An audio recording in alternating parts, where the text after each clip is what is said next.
가며 살지라도 내 영혼 저 하늘을 디디며 사네.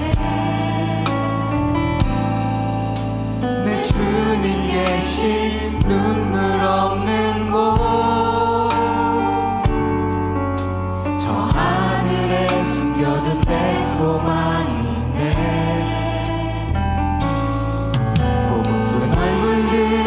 그리운 이름들 많이 생각나.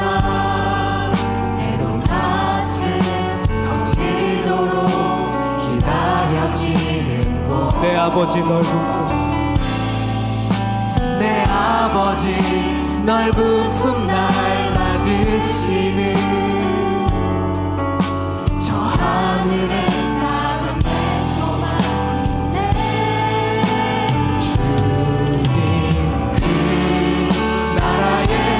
이를 때까지 순례의 걸음 멈추지 않으며, 어떤 시련이 와도 난 두렵지 않네.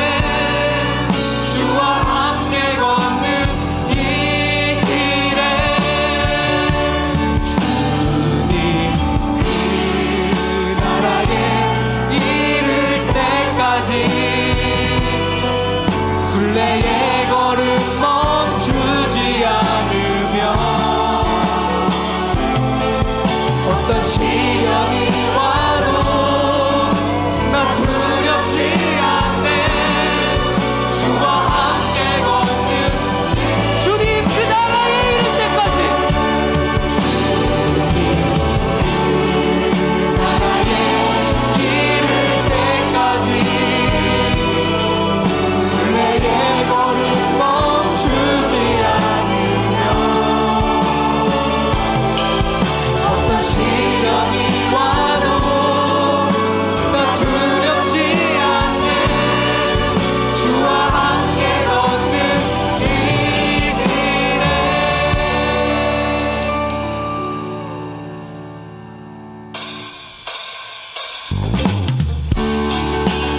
우리 시간 박수 치면서 선하신 목자 되신 하나님을 찬양할 때에 우리 가능하신 분들은 자리에 일어서서 우리 다 같이 찬양했으면 좋겠습니다. 선하신 목자 날 사랑하는 분, 주 인도하는 곳 따라가리. 주의 말씀을 나 듣기 위하여 주 인도하는 곳. 다시 한번 선하신 목자 날 사랑하는 분, 선하신 목자 날 사랑하는 분, 주 인도하는 곳 따라가리. 주의 말씀을 나 듣기 위하여 주 인도하는 곳. 나를 푸른 초장과 나를 푸른 초장과 쉴만한 물가로 내 선하신 목자 날 인도해. 험한 산과 골짜기로 내가 다닐지라도 내 선하신 목자 날 인도해.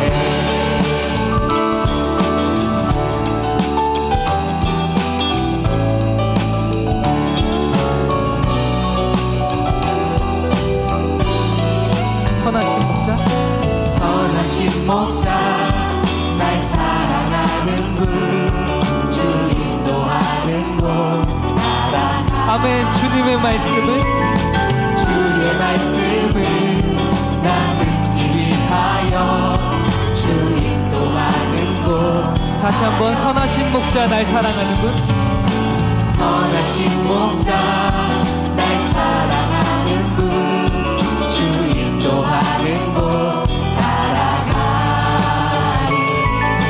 주의 말씀을 나 듣기 위하여 주 인도하는 곳. 나를 푸른 초장과 나를 푸른 초장과 쉴만한 물가로 내 선하신 목자 날 인도해. 험한 산과 골짜기로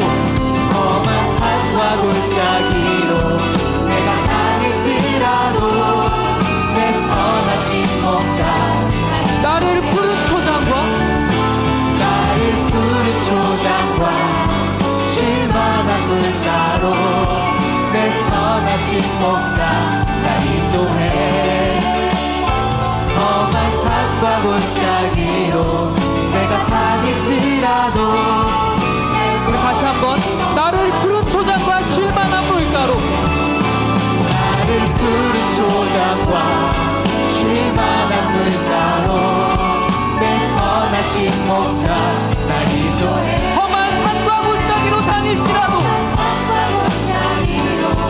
내가 다닐지라도 내 선하신 목자 날 인도해 선한 목자 구세주여 선한 목자 구세주여 항상 인도하소서 선한 목자 구세주여 항상 인도하소서 선한 목자 되신 선한 목자 되신 우리 주 항상 인도하시고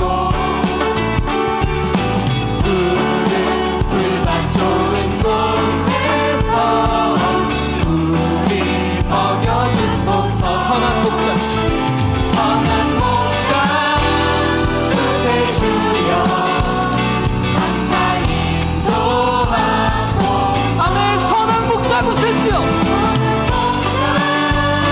구세주여 항상 인도하소서 양의 문이 되신 예수여 양의 분이 되신 예수여 우리 영접하시고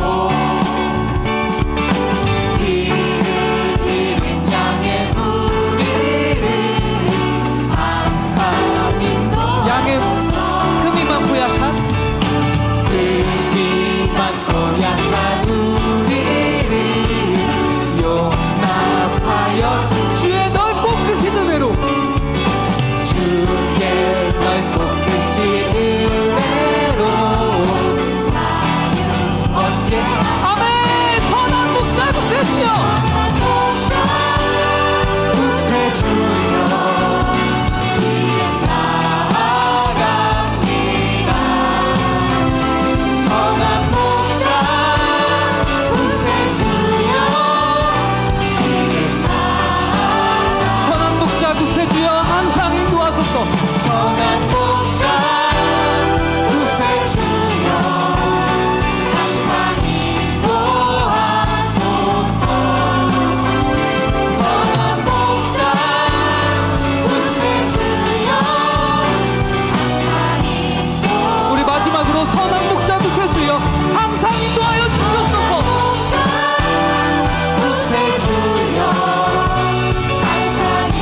주님을 기다립니다. 기도의 향기가 하늘에 닿으니 주여 임재하여 주소서. 이곳에 오셔서 이곳에 앉으소서. 이곳에서 드리는 예배를 받으소서. 주님의 이름만이 오직 주의 이름만 이곳에 있습니다. 이곳에 오셔서 이곳에 앉으소서. 이곳에서 드리는 예배를 받으소서. 주님의 이름만이 오직 주의 이름만 이곳에 있습니다. 요한복음 5장 1절에서 13절 말씀을 저와 여러분이 한 절씩 번갈아 읽겠습니다. 요한복음 5장 1절에서 13절입니다. 그 후에 유대인의 명절이 되어 예수께서 예루살렘에 올라가시니라. 예루살렘에 있는 양문 곁에 히브리 말로 베데스다라 하는 못이 있는데 거기 행각 5이 있고 그 안에 많은 병자, 맹인, 다리 저는 사람, 혈기 마른 사람들이 누워 물의 움직임을 기다리니 이는 천사가 가끔 못에 내려와 물을 움직이게 하는데 움직인 후에 먼저 들어가는 자는 어떤 병에 걸렸든지 낫게 되밀어라. 거기 38해 된 병자가 있더라. 예수께서 그 누운 것을 보시고 병이 벌써 오래된 줄 아시고 이르시되 내가 낫고자 하느냐. 병자가 대답하되 주여 물이 움직일 때에 나를 못에 넣어주는 사람이 없어 내가 가는 동안에 다른 사람이 먼저 내려가나이다.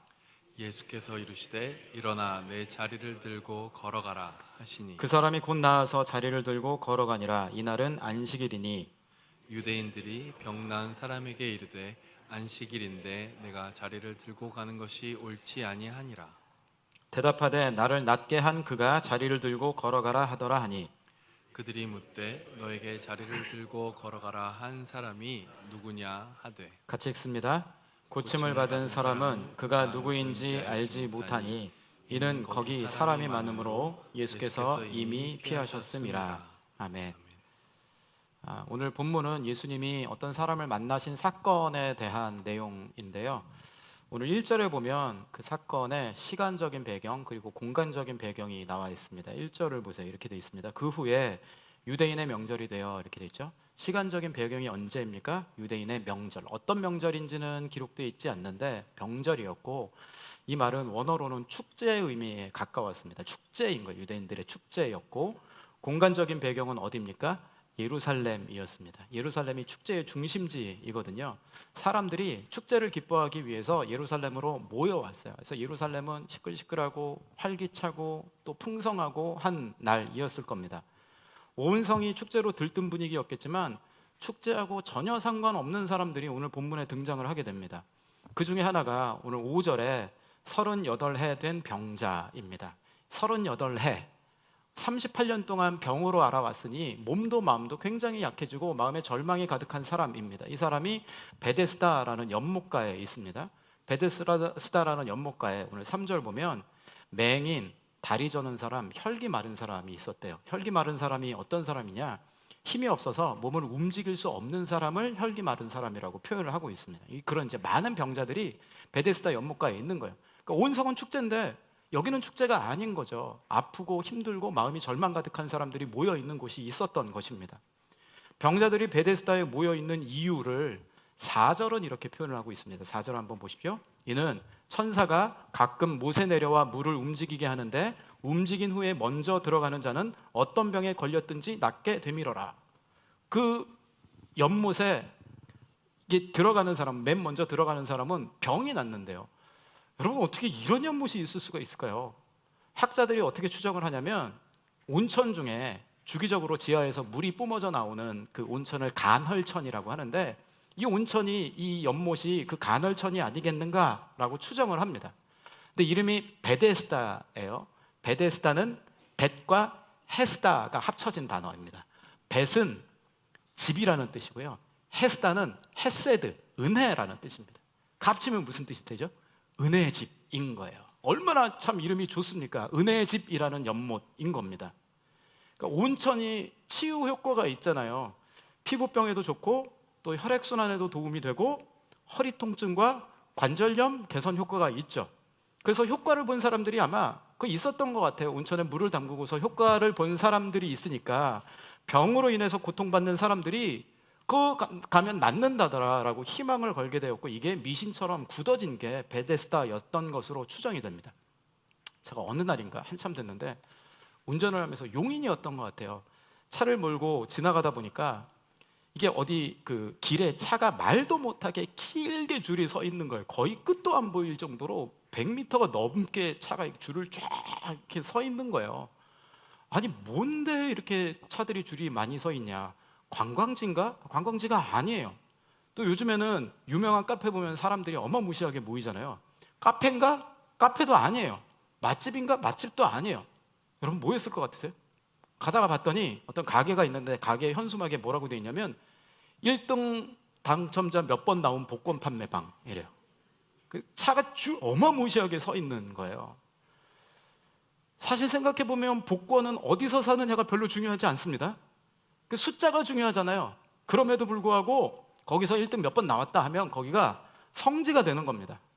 그러니까 베데스다가 1등 나온 복권 판매방과 같은 것이죠. 효과를 본 사람들이 있으니까 그 소식이 알려지고 사람들이 막 모이기 시작했습니다. 신비하잖아요. 거기에다가 천사가 와서 물을 휘저어준다더라 라는 이야기도 덧붙여졌습니다. 그러니까 사람들 중에 몸이 아픈데 약을 구할 수도 없고 의사를 만날 수도 없는 사람들은 여기다 희망을 거는 거예요. 의사를 만나봤는데 안 낫는 사람들은 여기 천사가 물을 휘저어주는 이곳에서 내가 고침받을 수 있지 않을까 하고 여기다 희망을 거는 거예요. 사람들이 거기서 나도 고침받을 수 있다는 희망을 받습니다. 근데 사실 대부분 거기서 연못에서 몸이 나은 효험을 많이는 경험하지 못했을 거예요. 그러니까 여러분 그 복권 사는 사람들은 가만히 보면 꼭 그런 얘기예요. 복권 꾸준히 사는 사람들은 나중에 무슨 얘기 하냐면 그 복권 안 사고 그 돈 차곡차곡 모았으면 그 돈으로 차를 샀겠대.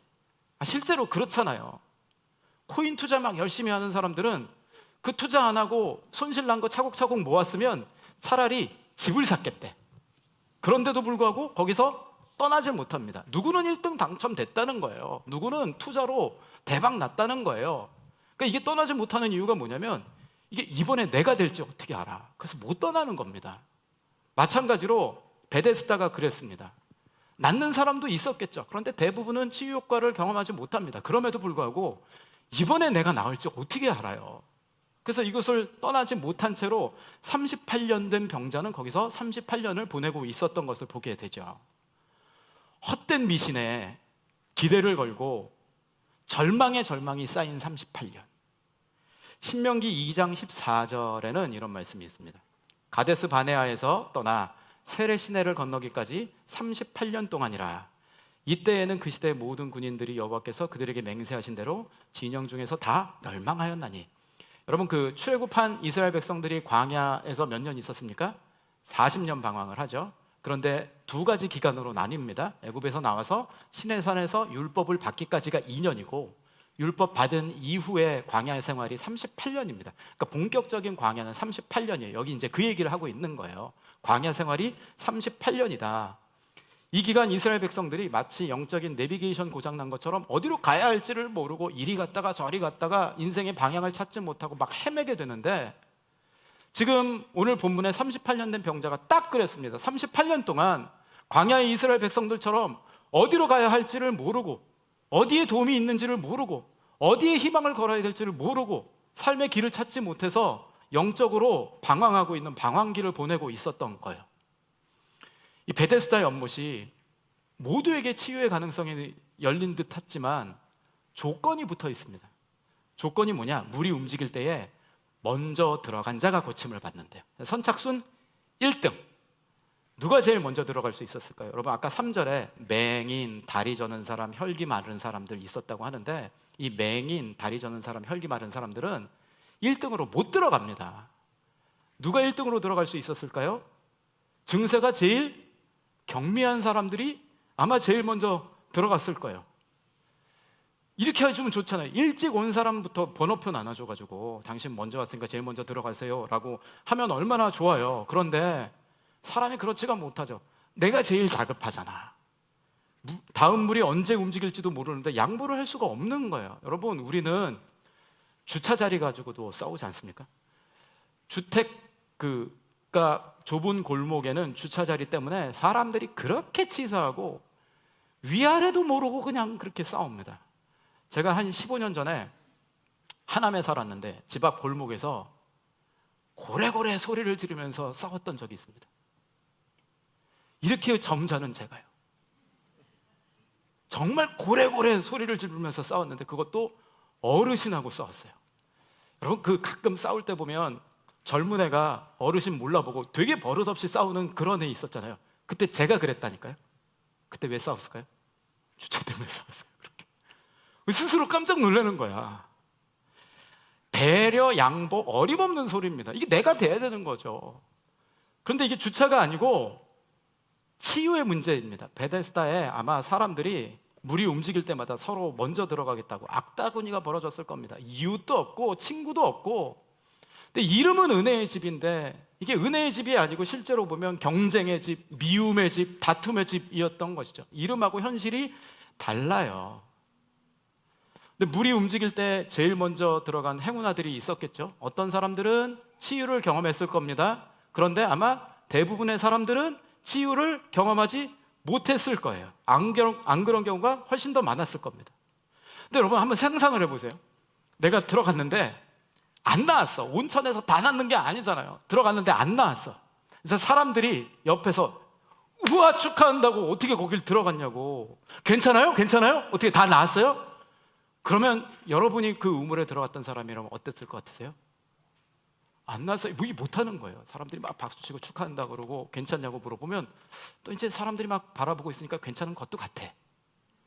그러니까 안 나왔는데 괜찮은 것처럼 느껴지는 거죠. 이소부어 이야기 중에 여우와 신포도라는 이야기가 있습니다. 여우가 길을 가다가 포도나무를 봤는데 포도를 따먹고 싶은데 너무 높이 있어서 여우가 따먹을 수가 없는 거예요. 따먹을 수가 없어서 이렇게 딱 돌이키면서 뭐라고 했냐면 저 틀림없이 저 포도 씌어서 못 먹어 하면서 갔답니다. 이게 자기를 합리화하면서 돌아선 거예요. 근데 누군가가 이후의 이야기를 지어냈습니다. 여우가 포도를 따먹기 위해서 열심히 노력했어요. 운동하고 막 이게 높이뛰기 연습하고 그래서 드디어 여우가 신포도를 따먹었습니다. 주변에 많은 친구들이 박수치고 이야 축하한다고 드디어 따먹었다고. 어떻게 맛있어? 맛있어? 와 맛있어. 그 여우가 먹었는데 정말 너무 신 거야. 여우가 어떻게 했을까요? 시다고 쉬어도 쉬다고 말을 못해. 또 이제 사람들이 막 바라봐주고 축하해주고 환호하고 부러워하고 그러면 단 거 같기도 해요. 그 이제 진짜 포도가 달아서 그런 게 아니고 사람들의 인정과 부러워하는 시선이 단 거죠. 단 거 같기도 해요. 근데 먹으면 먹을수록 쉬어요. 그래도 시다고 말을 못해. 그래서 계속 그 신포도 먹다가 위궤양에 걸렸다고 합니다. 여러분 세상의 성공이 그렇습니다. 금요기도의 말씀 기억하세요? 음녀가 자주색 옷을 입고 보석으로 치장하고 금잔을 들고 있는데 그 금잔에 가증한 것과 더러운 것이 가득했답니다. 그러니까 자주색 옷을 입고 금으로 치장한 것 때문에 사람들이 부러워하죠. 동경하죠. 그런데 문제는 뭐냐면 그 속이 망가져가고 있는 거예요. 사람들은 실상을 모른 채로 겉만 보고 부러워할 뿐입니다. 여러분 이 베데스다 연못이 우리가 살고 있는 세상의 축소판입니다. 대박신화, 인생 역전 신화, 미신을 쫓아 살면서 막 악다구니 하면서 경쟁합니다. 얻어봐도 껍데기뿐이에요. 참 행복이 그곳에 없어요. 가서 보면 너무 허무해요. 그럼에도 불구하고 거기에 뭔가 소망이 있는 것처럼 베데스다처럼 거기에 은혜가 있는 것처럼 골몰하면서 살아갑니다.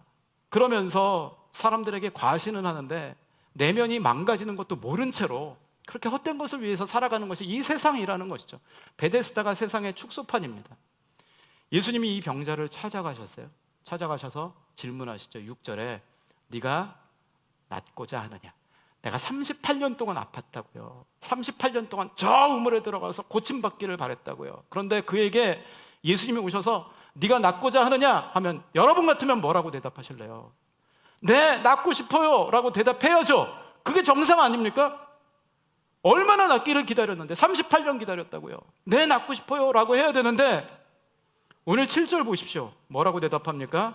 병자가 대답하되 주여 물이 움직일 때에 나를 못에 넣어주는 사람이 없어 내가 가는 동안에 다른 사람이 먼저 내려가나이다. 낫고 싶다고 말을 못합니다. 왜 그랬을까요? 38년 동안 이번에는 나을 수 있을까 기대했다가 실망하고 또 이번에는 나을 수 있을까 하고 기대했다가 실망하고 실망이 쌓이니까 이제는 낫고 싶다는 마음조차 갖기가 어려워진 거예요. 절망이 가득 채워져 있습니다. 무기력이 학습된다고 하거든요. 무기력에 학습돼서 뭘 어떻게 해도 안 되는 거예요. 끝까지 가서 해도 안 되는 거예요. 낫고 싶다고 말이 안 나와요. 꿈꿀 수조차 없어요. 소망이 없는 인생이 되어버린 것이죠. 근데 여러분 이 7절 다시 한번 보면 병자가 가장 고통스러워하는 것이 무엇인지를 볼 수가 있습니다. 시간이 오래 지나고 났더니 병자가 고통스러운 게 병 자체가 아니고 뭐가 고통스러웠냐면 병자가 이렇게 대답합니다. 주여 물이 움직일 때에 나를 못에 넣어줄 사람이 없습니다.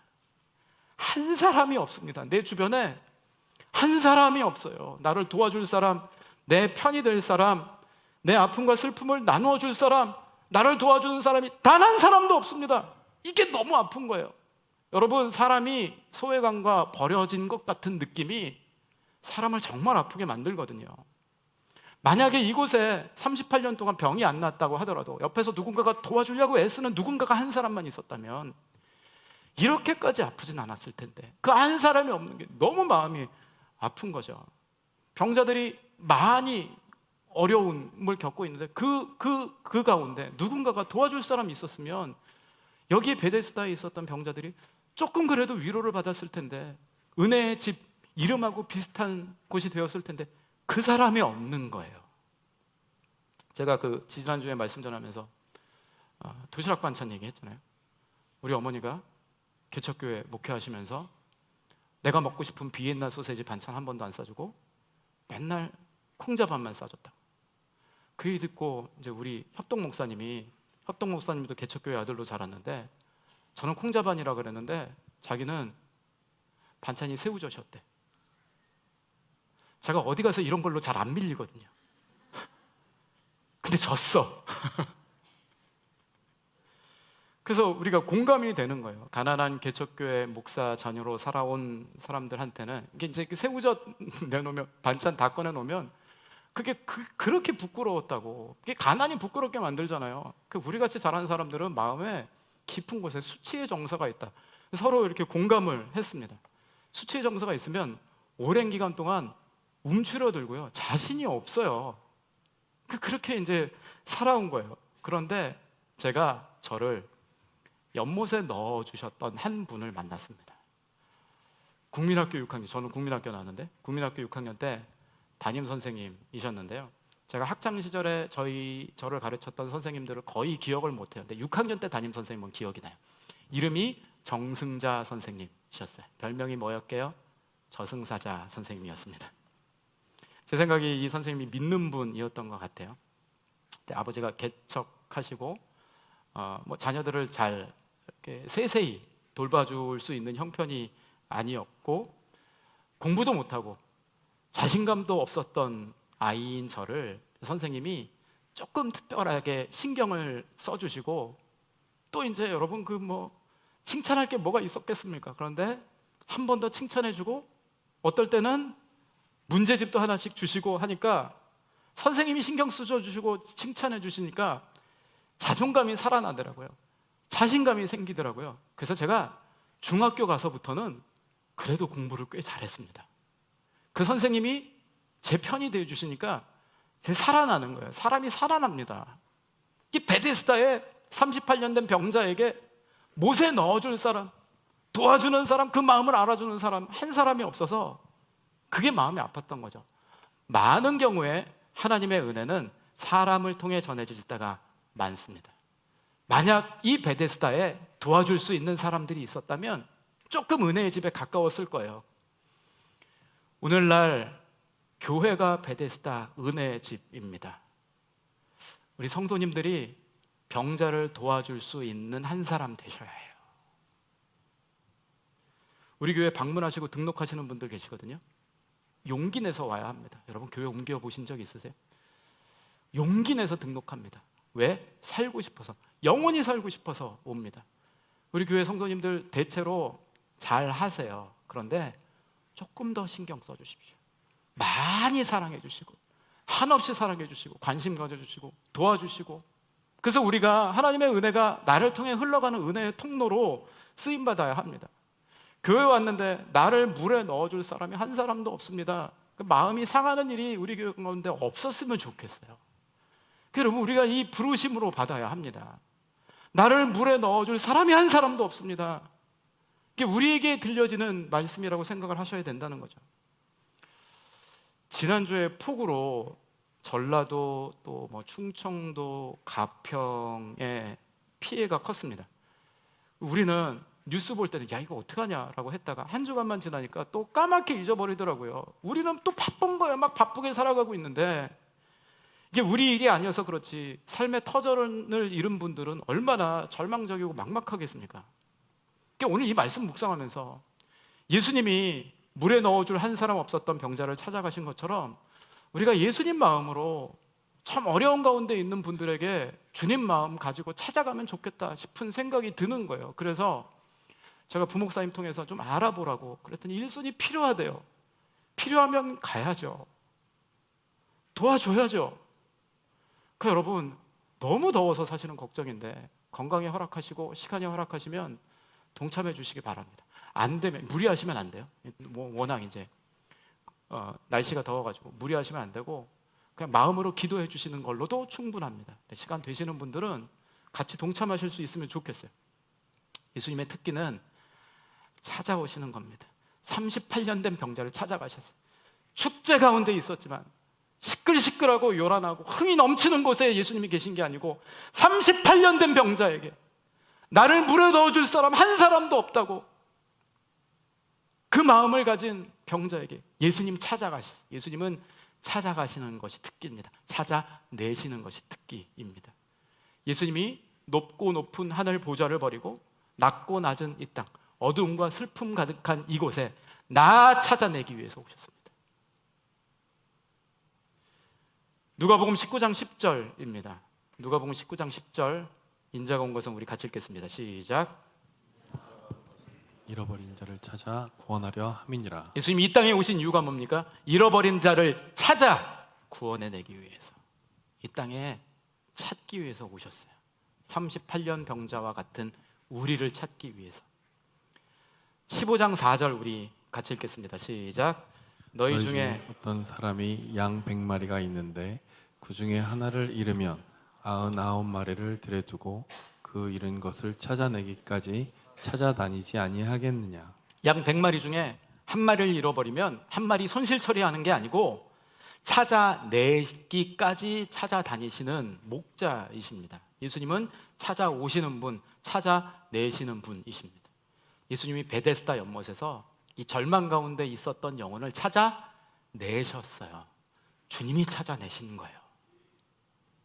연못은 선착순으로 들어갑니다. 이게 세상하고 똑같아요. 세상은 선착순입니다. 능력순이고 선착순입니다. 그런데 예수님은 선착순이 아니에요. 제 생각에는 이 연못에서 오늘 38년 된 병자가 제일 심했던 환자였을 것 같아요. 예수님이 꼴찌에게 찾아가십니다. 그 얘기는 예수님이 꼴찌를 역차별하신다는 뜻이 아닙니다. 꼴찌마저도 찾아가신다면 예수님이 찾아가지 못할 사람은 아무도 없다라는 의미가 있는 거죠. 사람 100명을 이렇게 길게 세워본다고 한번 생각해 보세요. 제가 앞에 있고 사람 100명을 길게 종대로 세우면 길게 줄 선 사람들은 첫 번째가 있고 100번째가 있습니다. 1등이 있고 100등이 있어요. 그런데 그 100명을 종대로 안 세우고 옆으로 길게 세운다. 횡대로 세우면 1등이 있고 100등이 있는 게 아니고 다 첫 번째입니다. 모두가 1등이에요. 여러분, 예수님은 사람을 1등부터 100등까지 줄 세우시는 분이 아니고요. 예수님은 사람을 1대1로 대하시는 분입니다. 예수님께는 다 1등이에요. 제일 먼저 찾아가고 싶으신 분. 그래서 여러분, 오늘 이 시간이 여러분이 주님 앞에 1등입니다. 찾아오시는 주님을 만나는 시간 되시길 바라요. 주님 우리를 찾아오시는 분이십니다. 예수님이 오셔서 베데스다는 그 이름 그대로 정말 은혜의 집이 된 거예요. 예수님이 계시면 베데스다고, 예수님이 계시지 않으면 베데스다는 아무리 이름이 베데스다라도 은혜가 없는 집인 거죠. 주님이 찾아오셔서 이 집은 베데스다가 되었습니다. 우리가 처음 예수 믿게 된 게 내가 주님 찾아간 게 아니잖아요. 주님이 찾아오셨습니다. 다양한 방법으로. 어떤 분들은 옆집 권사님 전도를 통해서 주님이 찾아오셨고, 또 모태신앙인 분들은 부모님을 통해서 주님이 찾아오셨죠. 어떤 분은 그러더라고요. 아버지가 몸이 아파서 옛날에 이제 의사도 별로 없고 그럴 때 무당 찾아갔더니 무당이 하는 얘기가 자네 아버지는 교회 가야 낫는다고. 그래서 교회를 다니기 시작을 했대요. 아주 특별한 방법으로의 찾아오심이죠. 여러분, 다 각자의 방식으로 주님이 찾아오셔서 우리가 이곳에 있습니다. 내가 주님 못 찾아요. 주님이 우리를 찾아오셨습니다. 그리고 그 주님은 지금도 찾아오시는 분이세요. 인생의 길을 잃고 헤맬 때, 어디로 가야 할지 모를 때, 38년 광야처럼 이리 헤매고 저리 헤맬 때 주님이 끊임없이 찾아오셔서 말씀하십니다. 길을 알려주시는 분이신 거예요. 마음이 흑암 가운데, 절망 가운데, 슬픔 가운데 있을 때 지금도 주님이 여러분을 찾아오시기를 원하시는 분이시라는 거예요. 오늘 주님께서 찾아오셔서 말씀하시는 소리, 그 소리는 바위를 부수는 크고 강한 바람과 같이 찾아오시지 않을 수 있습니다. 지진이나 불과 같지 않을 수 있어요. 세미한 음성일 수 있습니다. 엘리야를 기억해 보세요. 세미하게 찾아오셨습니다. 그 세미한 소리를 잘 분별해서 듣고 회복하시고 안식을 누릴 수 있는 성도들 되시길 주님의 이름으로 축복합니다. 여러분, 이 시간이, 이 예배가 그런 시간 되시길 바라요. 말씀으로 찾아오시고, 때로는 소그룹 나눔을 통해서, 성도의 교제를 통해서 찾아오시고, 내가 살면서 겪게 되는 일들을 통해서 찾아오시고, 그게 힘든 일일지라도 그 가운데 주님이 찾아오신다고요. 주님 마음이 있다고요. 주님이 우리를 새롭게 하시려는 주의 뜻이 있다고요. 그걸 분별할 수 있어야 하는 것이죠. 8절에 예수께서 이르시되 일어나 내 자리를 들고 걸어가라 하시니 일어났답니다. 여러분, 예수님이 이렇게 말씀하신 것은 첫 번째로 창조의 사건입니다. 말씀하시니까 그대로 됐습니다. 태초에 빛이 있으라 하실 때 빛이 생겼던 것처럼 주님의 말씀은 공기를 울리다가 사라지는 소리의 파동이 아니라 주님의 말씀은 능력입니다.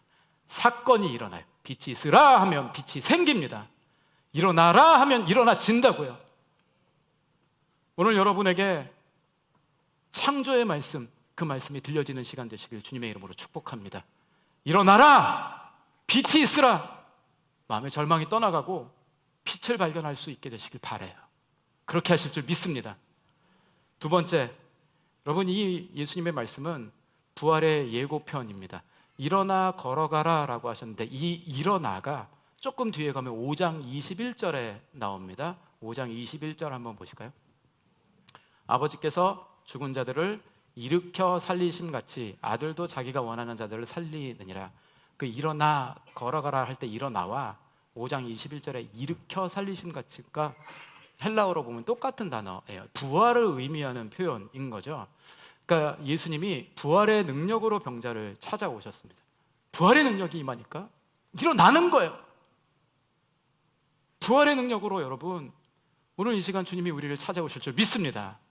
그 주님 만나십시오. 부활의 능력을 경험하십시오. 주의 능력은 부활의 능력입니다. 그 능력을 경험하십시오. 그래서 이런 생각을 해요. 예수님이 일어나라 하실 때 일어났잖아요. 근데 병자는 가만히 있는데 몸이 그냥 지 멋대로 이렇게 일어나졌을까? 어떻게 생각하세요? 병자는 일어날 마음이 전혀 없는데 못 일어나잖아요. 이렇게 있는데 일어나라 하니까 몸이 알아서 이렇게 일어나졌을까? 아니면 병자 자신이 몸을 일으켜 세웠을까? 어떻게 생각하세요? 1번, 2번. 몸이 알아서 일어났을 것이다. 아니면 병자가 스스로 일으켜 세웠을 것이다. 저는 2번인 것 같아요. 여러분, 주님이 말씀하시면 우리는 대답해야 합니다. 어떻게 대답합니까? 순종으로 대답합니다. 최소한의 순종인 거예요. 일어나라 했을 때에 주님 나 병자라고요. 38년 동안 누워 있었다고요. 나 못 일어난다고요. 라고 하는 게 아니고 일으켜 세워 보는 거예요. 말씀하시면 순종해 보는 겁니다. 최소한의 믿음, 최소한의 순종. 말씀하실 때 순종으로 응답해야 능력이 나타납니다. 저는 원래 조심성이 많습니다. 저는 돌다리를 두드려 보지 않습니다. 돌다리는 두들겨봤자 손만 아파요. 이게 튼튼한지 어떻게 알아요? 저는 어떻게 건너냐면 다른 사람 건너는 거 보고 건너가요. 다른 사람 다 건너가는 보니까 안전하구나 했을 때 그때야 건너갑니다. 뭔가를 새로운 걸 시도할 때 제 안에는 안 될 이유, 실패할 이유가 100가지 정도 쫙 생각이 나요. 그럼 못해요. 할 수가 없습니다. 목회자는 신중해야 된다고 생각을 했는데 사실은 가만히 생각을 해보니까 신중한 게 아니고 신중함을 핑계로 도전을 회피하는 거더라고요. 그래서 이걸 깨닫고 나서 이제는 기도하면서 하나님 어떤 마음 주시면 안 될 이유 찾지 않고 그냥 일단은 해봅니다. 일단은 해봐요. 일단은 해보고 나서 너무 힘들어. 그래도 꾸역꾸역 하다 보면 또 어떻게 돼? 뒷수습하기 힘들었던 적이 한두 번이 아닙니다. 근데 또 해보면 돼요. 그러면 그때 내가 이거 하나님 주신 마음이라고 생각했는데 하나님 주신 마음 아닐 수도 있잖아요. 그때는 어떡하죠? 그때 돌이키면 되는 거지. 너무 복잡할 필요가 없더라고요. 하나님 말씀 가운데 기도 가운데 마음 주시면 38년 된 병자가 나는 못 일어나는데 38년 됐는데 하지 않고 몸을 일으켜서 순종한 것처럼 주님 말씀하시면 나는 못하는데 상황이 안 되는데 하지 마시고 한번 해보십시오. 순종해보는 거예요. 말씀의 순종으로 대답해보는 거예요.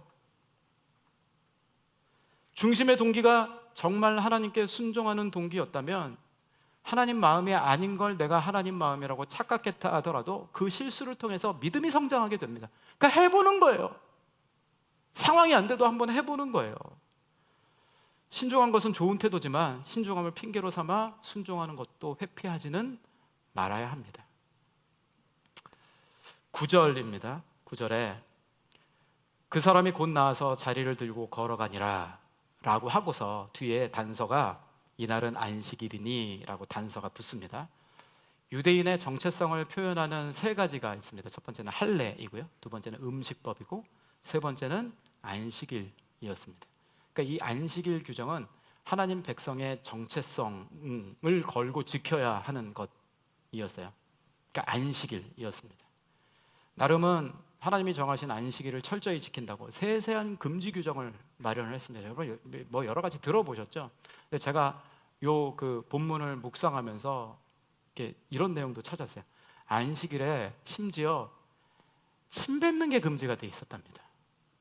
이유가 뭐냐면 침이 땅에 떨어졌을 때 땅을 평평하게 만들 수 있는데 그 평평한 건 땅을 고르게 하는 경작의 일이 될 수 있다고, 그래서 침 뱉는 걸 금지를 했답니다.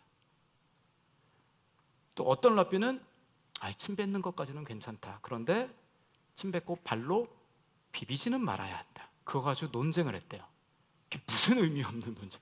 나름은 안식일을 철저하게 지킨다고 정해놓은 규정들을 세세히 지키면서 살아갔는데 한번 생각해 보세요.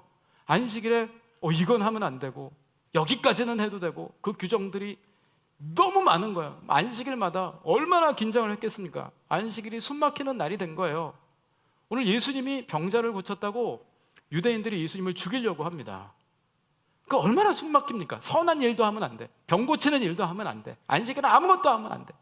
그 안식일이 어느샌가 하나님의 안식 주시려는 마음과 멀리 떠나서 옥죄고 답답하게 하고 숨막히게 하고 막 억압하는 것이 되어버린 것이죠. 예수님이 병자를 굳이 안식일에 고치신 경우가 많아요. 다음날 고쳐도 되는데 굳이 안식일에 고치신 이유가 뭐냐? 진정한 안식일의 의미를 알려주시기 위해서. 안식일은 하나님이 규정해 가두고 옥죄고 숨막히게 하려고 정하신 것이 아니고, 안식일은 하나님이 자유케 하시고 기쁨을 주시고 회복케 하시고 진짜 안식 주시기 위해서 하나님 안식일을 정하신 것이다. 하나님 안식 주시는 분이시다. 이거 알려주시기 위해서 일부러 안식일에 사람을 많이 고치십니다. 그 모태신앙으로 어릴 때부터 엄격한 신앙교육을 받고 자란 사람들은 하나님에 대해서 오해하는 경우가 많습니다. 저도 예전에 그랬는데 주일 아침 되면 만화 영화 재밌는 거 하거든요. 근데 주일 아침에 빨리 교회 갈 준비 안 하고 만화 영화 보고 있으면 어떤 역사가 일어나겠습니까? 엄마한테 등짝 맞아요. 그 내가 재밌는 거 못 보고 교회 끌려가야 되는 거예요. 그러면서 하나님에 대해서 어떻게 오해하냐면, 하나님은 내 재밌는 거 못하게 하는 분이야 라고 오해를 합니다. 엄격하게 신앙교육 시키신 분들이 잘못했다는 뜻이 아니고 사람이 그래. 하여튼 사람들은 하나님에 대해서 오해할 만반의 준비를 하고 있어요. 뭐만 해봐라 내가 하나님 오해하고 말지, 뭐 이런다니까요. 그 우리가 그렇습니다. 하나님에 대해서 오해를 하는데 하나님 그런 분이 아니라는 겁니다. 하나님은 재밌는 거 못하게 하시고 억압하시고 숨막히게 하시는 분이 아니라, 오늘 17절에 안식일에 병자를 고쳤다고 박해하는 자들을 향해서 예수님이 하시는 말씀이, 하나님이 일하시니 나도 일한다. 하나님 안식일이 일하신대요. 왜? 자유케 하시기 위해서, 안식 주시기 위해서. 하나님 안식 주시는 분이십니다. 위로하시는 분, 고치시는 분, 회복시키시는 분, 살리시는 분, 주 안에서 참으로 살맛이 난다고요. 그런데 하나님에 대해서 내 멋대로 오해를 합니다.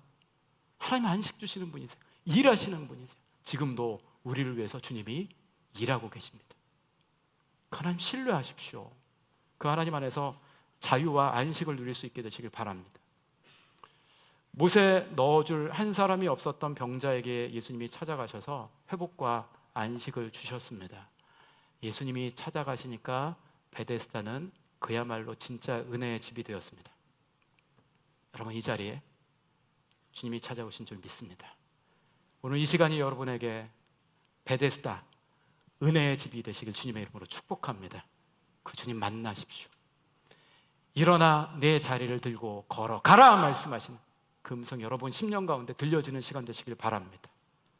우리가 그 은혜를 경험했다면 못에 넣어줄 한 사람이 없어서 아파하고 있는 사람들에게 주님 마음으로 찾아가서 섬겨줌으로 베데스다의 은혜를 나눌 수 있는 모든 성도들 되시기를 주님의 이름으로 축복합니다.